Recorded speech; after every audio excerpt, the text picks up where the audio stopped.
deveria ter ocorrido quando da sessão solene que esta Casa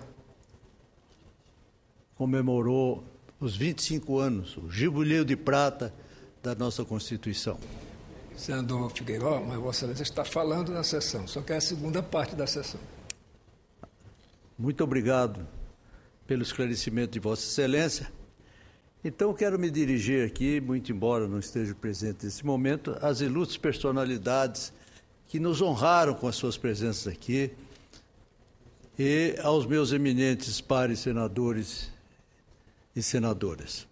O PSDB, Partido Social Democracia Brasileira, pelo nobre líder desta Casa, senador Aloysio Nunes Ferreira, concedeu-me a honra para representá-lo, digo agora, nesta solenidade nacional e histórica. Volto no tempo. Há 26 anos, em fevereiro de 1987, quando ao lado de 558 cidadãos escolhidos pela confiança de milhões de brasileiros, adentrávamos no plenário da Assembleia Nacional Constituinte. Tínhamos a certeza de que começávamos a construir a nova história do Brasil. Ao longo de 17 meses de intensos debates, marcados por uma responsabilidade cívica inédita, preparamos o que consideramos o arcabouço estrutural da nova vida brasileira, a qual nosso sempre lembrado presidente e deputado Ulisses Guimarães chamou em sua proclamação de a Constituição Cidadã. Passados 25 anos, afirmo com extrema segurança que atingimos nossos objetivos. Conseguimos lançar as bases de um novo pacto social, rompendo com o modelo absolutista e semeando os conceitos da social-democracia no Brasil. A consagração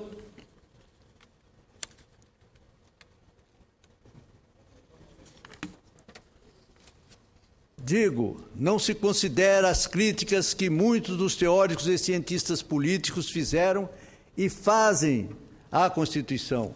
Compreendemos e aceitamos várias das teses, mesmo porque a liberdade proporcionada pela nova Carta aguçou o nosso senso crítico e abriu saudável caminho do debate livre e aberto.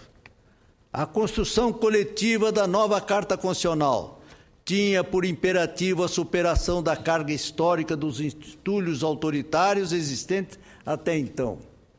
Nada era mais urgente do que colocar em voga os pressupostos de uma sociedade regida pelo Estado Democrático de Direito. A consagração de conceitos de uma nova sociedade pluralista e aberta permitiu a amplitude dos direitos de participação política e social, sem discriminação e privilégios. Somos o país que somos hoje, graças à Constituição Cidadã. É evidente que estamos em processo de construção. Um quarto de século é apenas a fase da germinação de uma história a ser efetivamente consolidada. Estamos ainda aprendendo com nossas próprias mazelas. Mas é inegável que a Constituição de 1988 esteja proporcionando um amadurecimento da sociedade como nunca houve em tempo algum.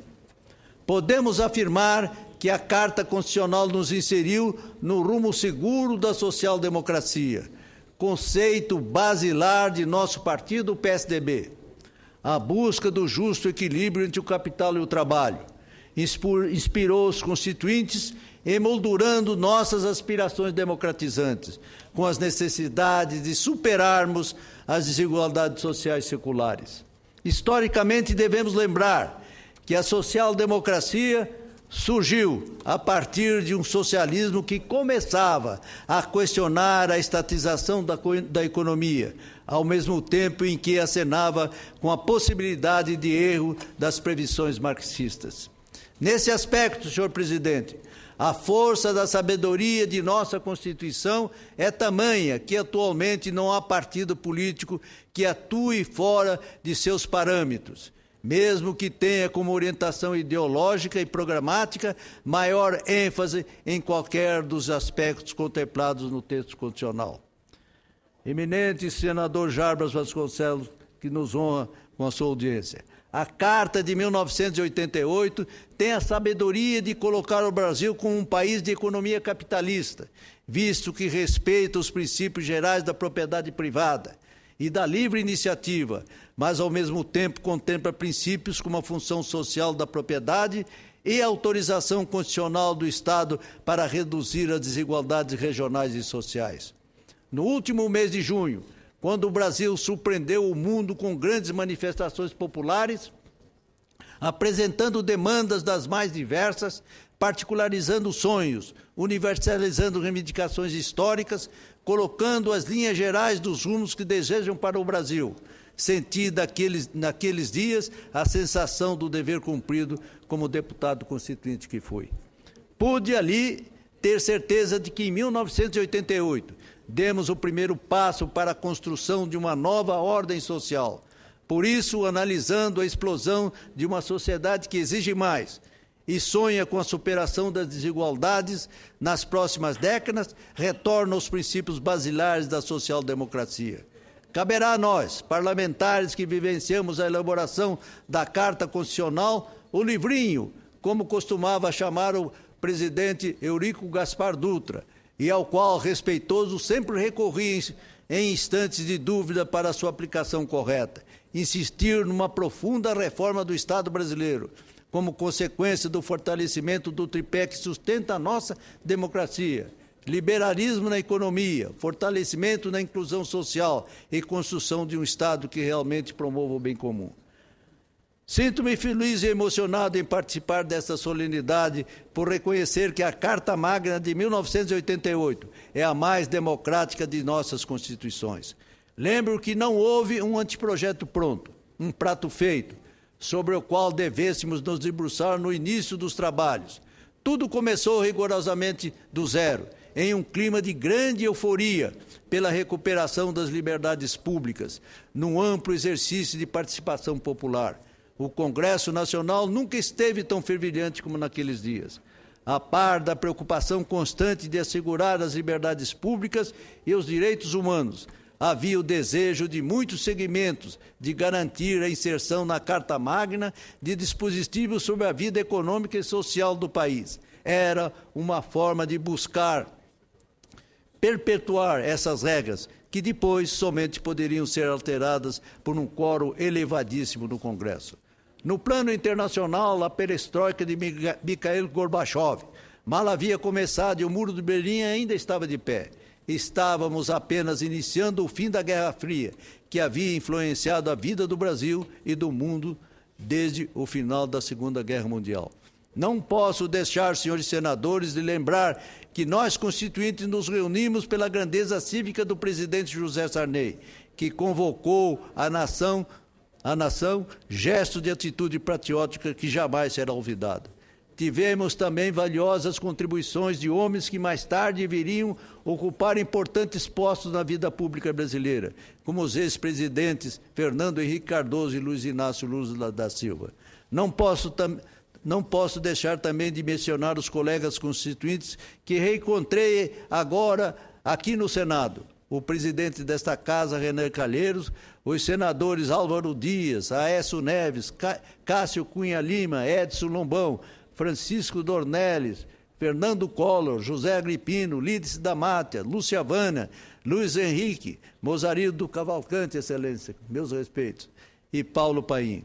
Na Constituinte nasceu um novo partido, o PSDB, cujos membros tiveram destacada participação na arquitetura do texto básico da Lei Fundamental, para consagrar a justiça social, os direitos da cidadania, a disciplinação da ordem econômica, o despertar de uma consciência parlamentarista como sistema de governo, construindo o seu alicerce em bronze perene.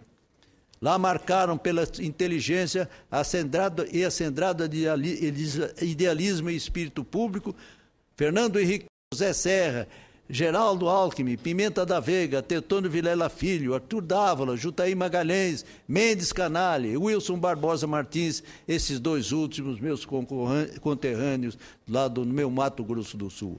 A tese do parlamentarismo não venceu, mas convencidos de que a luta valia ser lutada, esse primado institucional continua sendo o legado maior de nosso lema. Eis que há um fanal a indicar que a vitalidade do atual presidencialismo de coalizão não tem essência, tais as decepções que provoca.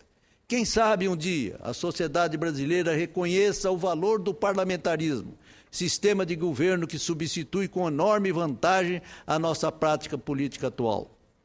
O sonho ainda não acabou. Já declarara o poeta espanhol Calderón de la Barca, que toda a vida é um sonho, e los sonhos, sonhos são. O sagrado direito ao voto direto para a presidência da República foi transformado em cláusula pétrea da Constituição e se estabeleceu a eleição em 2 turnos, na hipótese de nenhum candidato alcançar a maioria absoluta na primeira votação. A Constituição de 88 restaurou também o equilíbrio entre os poderes da República, que no período militar teve forte primazia do Executivo. A nova ordem, em verdade, fortaleceu a autonomia e a independência do Judiciário. Estabeleceu prerrogativas fortes ao Ministério Público para a sua missão de resguardar os estames da ordem constitucional, do respeito à função do Estado e à segurança da cidadania, assim como ampliou as competências do Legislativo. A federação, o mecanismo de repartição do poder político entre a União, os Estados e os municípios, foi amplamente reorganizada, superando a forte concentração de atribuições e receitas do governo federal que prevalecia no regime militar. Constituía preocupação a busca por uma equânime distribuição dos recursos orçamentários às regiões do país, as mais carentes. Assim aconteceu com a ampliação do Fundo Especial, oriundo de recursos do Imposto de Renda e do IPI. Nela foi incluída a região Centro-Oeste, materializando-se num saudável benefício para o desenvolvimento econômico de uma região potencialmente rica de terras ferazes em nosso país. O resultado está aí. O Fundo Constitucional do Centro-Oeste permitiu à região tornar-se o maior celeiro agrícola do nosso país, numa efetiva contribuição ao PIB nacional. Honro-me, senhoras e senhores senadores, por ter sido o autor da emenda que permitiu a inclusão no texto da Carta Magna o Centro-Oeste no Fundo Especial, matriz do FCO. Embora a União tenha conservado ainda a parcela mais substantiva das competências legislativas, ampliaram-se as competências político-administrativas de estados e municípios, inclusive com a previsão de um domínio relativamente amplo de atuação comum dos entes estatais. A partilha das receitas tributárias foi feita de forma mais equânime, sem a prevalência quase absoluta da União, como no regime anterior.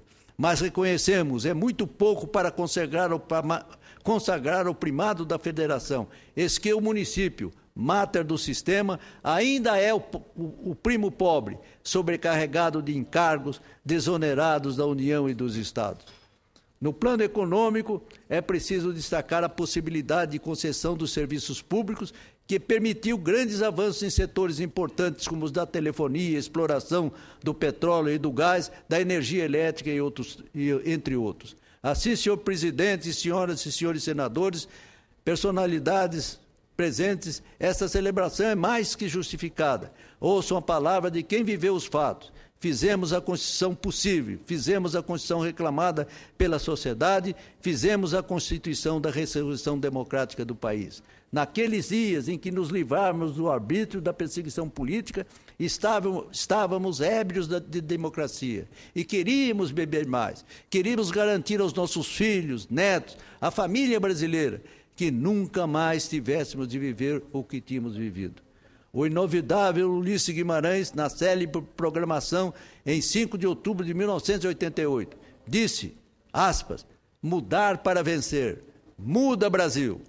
Somos todos nós testemunhas de que o Brasil mudou.